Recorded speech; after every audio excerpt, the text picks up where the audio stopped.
This episode is brought to you by Kia's first three-row, all-electric SUV, the Kia EV9, with available all-wheel drive and seating for up to 7 adults, with 0 to 60 speed that thrills you 1 minute and available lounge seats that unwind you the next. Visit kia.com/EV9 to learn more. Ask your Kia dealer for availability. No system, no matter how advanced, can compensate for all driver error and or driving conditions. Always drive safely. A science story, huh? These NYU scientists, I felt right. But I was so And I just thought, well, I had figured it out. It was that golden moment. Because science was on my side.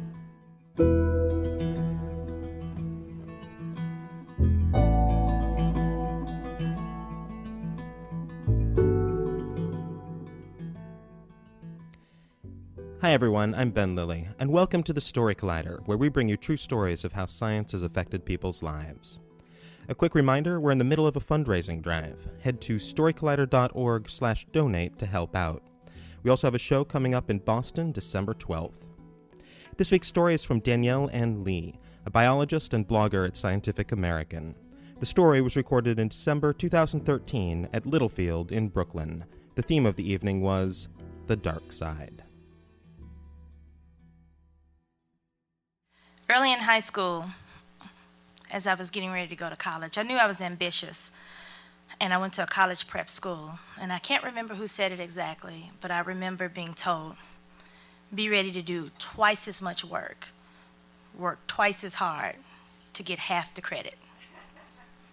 If you're a fan of Scandal, you may have remembered Papa Pope telling Olivia that when she was in the midst of a pity party. And the truth is, for women who look like Olivia Pope and me, that is truth. It's real hard truth, especially if you're ambitious, and it's very true in my game of science. And I learned the hard way as an undergraduate student. When we were pairing out for labs, I was at a predominantly white institution, so that it was only about 3% of the student body that was African American. And it was a science and engineering school, so everybody there, for the most part, was nerdy and there to take care of business.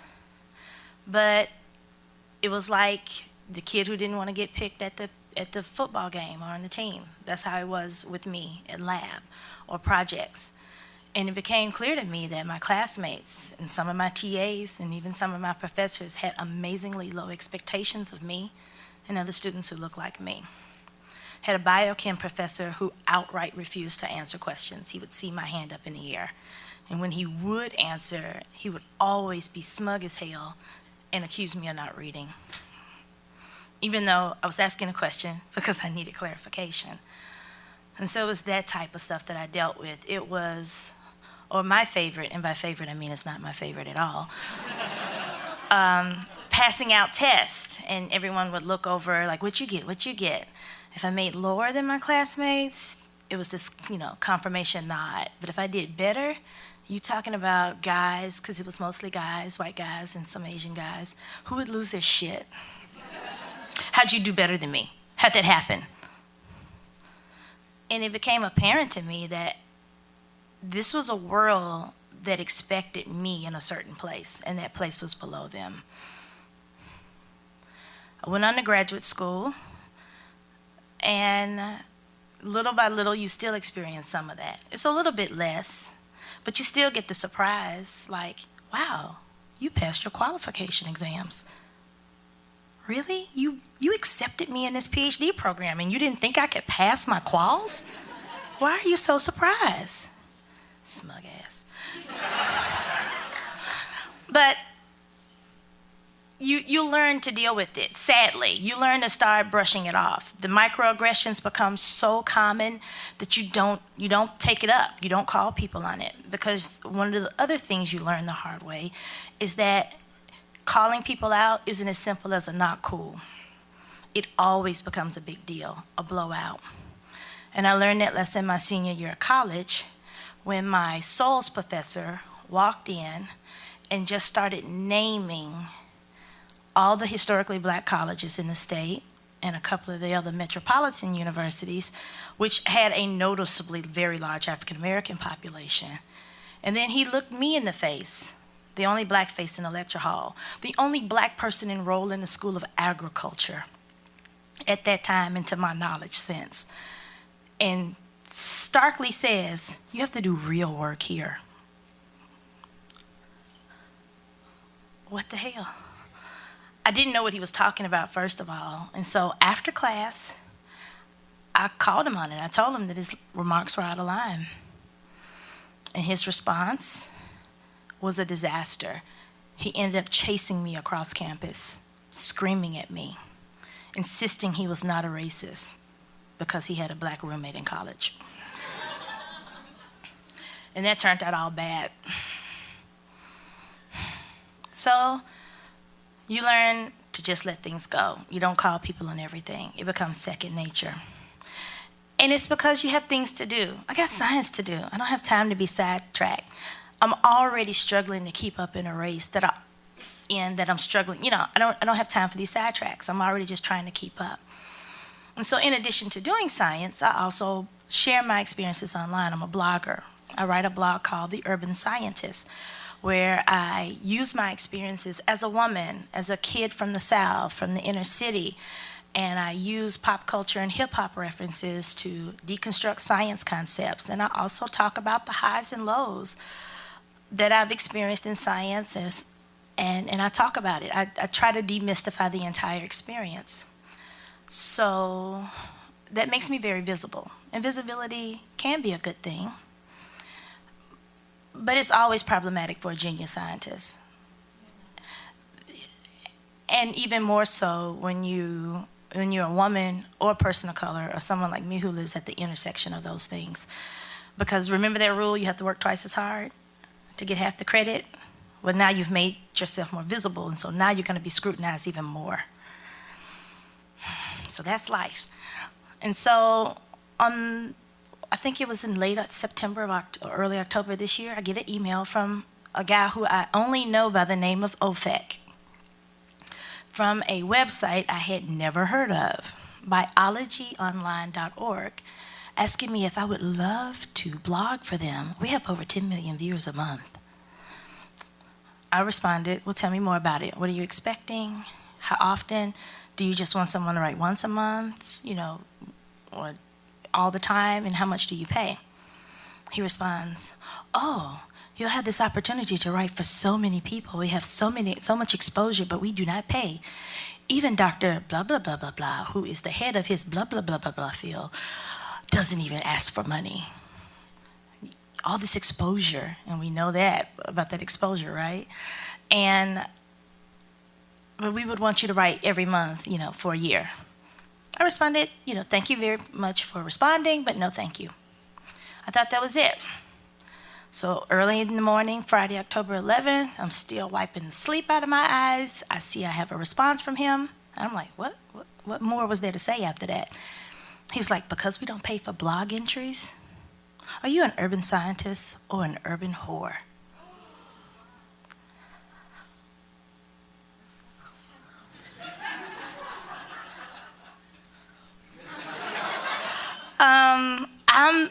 I'm shocked. I sit up in bed. I wipe my eyes again because I'm convinced I did not read that right. And I look at it again and I read it again. And I quickly pound out a response in all caps. Did you just call me a whore? And I shoot it out. Nothing. I kind of ranted a little bit on Twitter that day, and people were like, what the? Who? Tell me, who? What? I had other things to do that day, and I calmed down, and I thought about what I wanted to say and how I wanted to frame it. And I made a video response, and then I blogged a little bit about it, and I put it up on my website. People were talking about it. It was, getting a lot of traffic on Twitter. And about an hour later, it was taken down. People were telling me they couldn't open it up. I thought it was technical. Within a few minutes of that hour that it had been taken down, I got a note on the back channel saying it had been made private. No explanation. Nobody explained anything to me. I thought it must have been technical. But as the night wore on, I began to get worried. I started racking my brain, like, what did I say? And I did the thing that I've gotten used to doing. I started scrutinizing myself because it's easier to come ready. If I'm ready, then I don't have to deal with the scrutiny of other people. So to my knowledge, I didn't say anything, that would get us in legal trouble. I didn't do any name calling. I called no one any names, nothing like that. And I even made a point to make it about not me. I made a point to be calm and quiet and emotionless as much as possible, and to not even focus on my experiences. I just used my experience as a springboard, because I learned early on that nobody really listens to you when you're a woman and when you're the minority in the department. That when you have an issue, when I have an issue, I've been treated as if that's your problem. You get dismissed. And so I learned very early that if I need to be heard, I have to make sure that the person I'm trying to get to listen to me can see themselves in the issue. And so the next morning, I finally get a call from the editor-in-chief of Scientific American, Mariette de Christine, and she explains to me, and her remarks to me were the same that she made to the outlets that she interviewed with and that she tweeted about. That blog post verged on the personal, and Scientific American is a publication for sharing science. That was not science. That is why we took it down. And when we hang up from each other, I'm in tears, because once again, I feel like I'm being treated poorly, that I'm not being heard. I'm being told that my issues don't matter to science communication, to higher ed. I'm being told to shut up, keep it to yourself, yet again.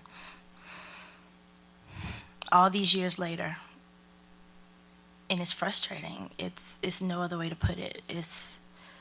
I was upset. My feelings were really, really hurt, and I didn't understand what was going on, because I just needed to be listened to, and I didn't realize it immediately. But the truth is, people were listening. My blog post, even though it was taken down, had been mirrored or cross-posted at several other sites. I'm still not sure how many people graciously put it up, and they spread the word. It got tweeted. It made the news. It made it on BuzzFeed. It made it on Al Jazeera America and ABC News. I trended on Twitter. And when Monday morning rolled around, I panicked, because I was like, oh, I don't think I can keep my mom and dad from finding out now. I was worried about that. Of all those things, that was what I was worried about, my parents finding out and getting upset. But we did get it resolved. It did go back up, and the editor who made the insult was fired, I'm told. And I got an apology from the company, from the head of the company that owns the website. But I still catch myself doing what I've always done, what so many folks like me who've gotten used to being the only one, who've gotten used to being quiet. We guard ourselves, we watch ourselves, and you still occasionally get remarks. I mean, even on my blog post, now that it's up, someone was great enough to remind me how I was ruining my career potentially for speaking up and defending myself. And I thought to myself, you know what, that's bullshit. It's bullshit, and I'm tired of it. If that is what I must accept to be successful in this field, then I've lost my appetite for it. I'm tired of that bullshit. I don't believe that I have to accept mistreatment in order to just get a chance to sit at the table, particularly when we already know within these fields that they have diversity and retention issues. And if that is what we truly say we care about, and we got new people coming to the table, I think we are beyond time for a menu change. Thank you.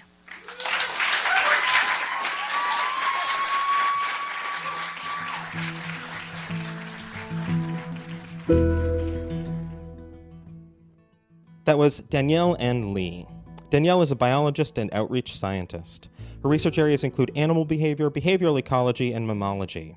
She is currently examining individual behavioral differences in natural history of African giant pouched rats. Deanne Lee, as she is known online, specializes in informal science outreach to urban youth audiences and the use of social media technology to engage broad audiences in the understanding of science. She focuses on relevant, accessible, and experiential-based lessons, formal and informal, to engage diverse audiences in science. Her blog, The Urban Scientist, discusses urban ecology, environmental science, and STEM opportunities, as well as diversity in the sciences. For more science stories, take a look at storycollider.org, where we have archives of the podcast and upcoming events. The Story Collider is produced by me, Brian Wecht, Darren Barker, and Ari Daniel. The podcast is produced by Rose Eveleth. Additional help from Brooke Williams, Lena Groger, and Justin D'Ambrosio. The theme music is by Ghost. Special thanks to Littlefield for hosting the show, and to the internet for including some amazing people in between all the kittens. Thanks for listening.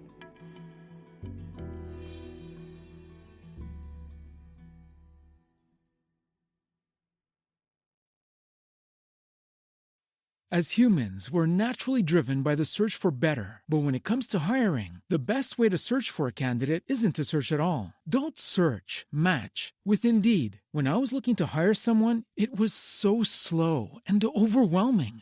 I wish I had used Indeed. If you need to hire, you need Indeed. Indeed is your matching and hiring platform with over 350 million global monthly visitors, according to Indeed data, and a matching engine that helps you find quality candidates fast. Ditch the busy work. Use Indeed for scheduling, screening, and messaging so you can connect with candidates faster. And Indeed doesn't just help you hire faster. 93% of employers agree Indeed delivers the highest quality matches compared to other job sites, according to a recent Indeed survey. And listeners of this show will get a $75 sponsored job credit to get your jobs more visibility at Indeed.com/podcast. That's Indeed.com/podcast. Terms and conditions apply.